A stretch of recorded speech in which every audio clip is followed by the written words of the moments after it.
Marcelo Peretta. Marcelo, vos sos, ya lo explicaste en otra oportunidad, sos bioquímico, ¿no? Doctor en bioquímica. Doctor en farmacia y bioquímica. Ajá. Cacho en este momento está en un coma farmacológico. Exactamente, está sedado. ¿Por qué se busca sedar a un paciente? Porque la frecuencia respiratoria se disminuye. Cuando dormimos, consumimos menos oxígeno. Y eso es lo que se busca en un paciente que tiene limitado el consumo de oxígeno por esta infección pulmonar que el doctor Cae decía claramente. Entonces, es decir, el trabajo del pulmón es justamente filtrar y obtener solamente el oxígeno que necesitamos para vivir, para respirar, y eliminar lo que no sirve, ¿no es cierto?, el dióxido de carbono que eliminamos. Pero ¿qué pasa cuando las paredes del oxígeno, por el consumo crónico de tabaco o otras sustancias tóxicas, empiezan a tapar esas paredes de los pulmones? No cumple esta función, no filtra. Entonces el oxígeno que ingresa a su cuerpo no puede, digamos, transformarse en oxígeno productivo y efectivo. Claro, entonces no puede respirar. Ahora, tratemos de tirar un poquito la historia hacia atrás.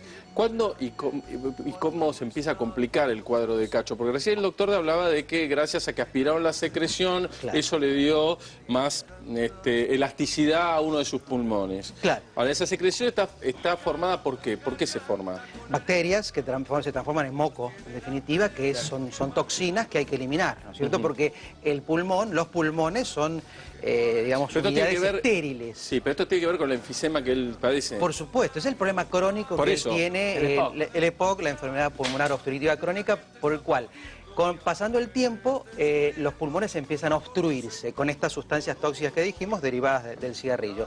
Y esto normalmente no es reversible. Lo que queda tapado de los pulmones ya no vuelve hacia atrás. Uno puede proteger lo que sigue todavía muy activo y limpio. Entonces él tenía esta enfermedad pulmonar obstructiva crónica que le reducía su capacidad respiratoria, ¿no es cierto? Entonces, si esto se agrava por una infección, el doctor Cae ayer lo explicaba un poquito más en detalle, que pudo haber ocurrido una infección urinaria. Renal. Claro, que derivó en los problemas renales, esta insuficiencia renal, que los riñones que filtran la sangre y depuran lo que sirve, lo que no sirve, dejan de funcionar. Entonces, esta infección renal lo que hace es transmitirle la infección también a las paredes del pulmón y generar esta infección. O sea, cuando el doctor Cae, el mismo 24 dice que estaba sorprendido porque había órganos comprometidos, ¿es por esto? Es por eso, porque cuando la infección se generaliza a través de la sangre, afecta no solamente los pulmones, que son su problema inicial, ¿no es cierto?, sino también los riñones, porque dejan de filtrar, y el corazón, ¿no es cierto?, porque le llega esta sangre contaminada, que a su vez esa sangre replica la contaminación a todo el cuerpo, en todo el organismo. Por eso dicen que hemodinámicamente estaba también totalmente descompensado. Inestable hemodinámicamente. ¿Qué significa eso? Que los valores de presión, de pulso cardíaco, de temperatura, de fiebre, estaba absolutamente inestabilizado. ¿Qué pasa? Cuando un paciente, normalmente un paciente que no tiene afectados órganos, se descompensa y se vuelve a compensar. Es decir, la homeostasia propia del cuerpo, que aumenta la temperatura y el propio cuerpo la equilibra.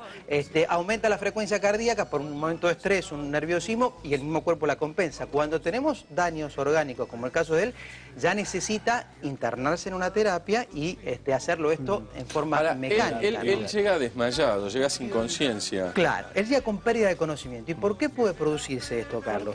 Cuando justamente su problema crónico, que es insuficiencia respiratoria, en definitiva, que la cantidad de aire que le ingresa a los pulmones no es suficiente, la cantidad de oxígeno que tiene no es suficiente, puede llegar un momento que ese oxígeno sea tan poco, tan escaso, que no llegue al cerebro. Claro. Cuando no llega al cerebro, se desmaya, se descompensa o pierde el conocimiento. Entonces, por suerte, él estaba acompañado y rápidamente internado. Digamos, la inconsciencia, el estado de inconsciencia en algún momento es reversible. Y me imagino, recién Susana decía que está inducido ahora ese estado de inconsciencia, ¿verdad? Por supuesto, está inducido, está controlado, y él seguramente va a recuperar eso que en esta etapa perdió, porque no se produjo el daño al cerebro, que sería un accidente cerebrovascular, o sea, no llegó a esa instancia. Para el coma, porque él debe estar todo conectado, ¿no? Totalmente conectado, está canalizado, exactamente. Debe ser más cómodo tenerlo así dormidito, ¿no?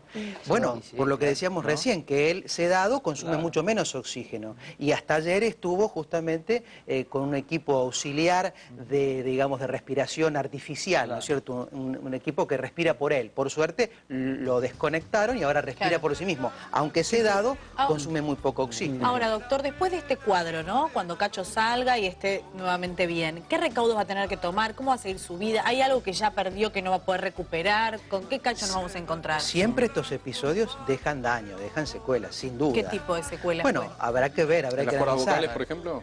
No sé, podría afectarlo, porque al afectarse el sistema cardiovascular, bueno, termina afectando el resto de los órganos. No me atrevo a decir que puntualmente en él puede quedar afectado, pero sin duda su cuerpo batallado, como decía el propio doctor Cae, va a estar más dañado aún.